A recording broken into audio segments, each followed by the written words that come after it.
I just visited Paramount VIP Realtors event by Keltic. If you're curious about pre-sales in Richmond, watch this video as this one's located right across Richmond Center.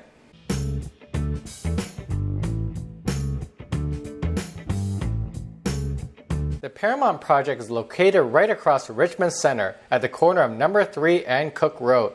It's also beside Rapid Transit Richmond Bright House Station.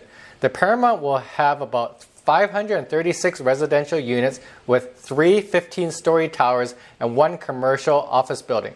The estimated completion is year 2021. The sizes of the units range from 425 square feet to 1,075 square feet, with the starting price around the mid 300,000s for a bachelor unit. The third floor is where the courtyard is located. It has a lush urban oasis with relaxing water features.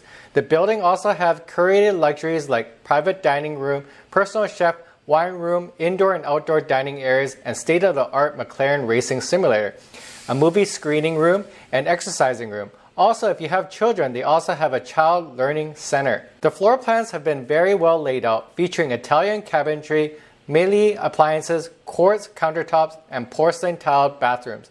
All the units also have full air conditioning. One thing I should add is that the residents of the Paramount would have access to a lifestyle concierge that can look after the following: meals, shopping, housekeeping, dog walking, translation services, and driving lessons. So there you have it, the Paramount project in Richmond. If you have any interest in this project, please feel free to reach out to me. Private client viewings are coming early November. VIP buyers will always get first selection. Registration is always required. Question of the day: what do you think of the Paramount project in Richmond? Would you buy a pre-sale in this market? Please leave it in the comments below. I'll try my best to personally answer all the comments myself. As always, please like, share, and subscribe and become a smart, savvy consumer. I make educational videos every Tuesday and videos every Friday. This is Alex from Vancouver, and thanks so much for watching this video.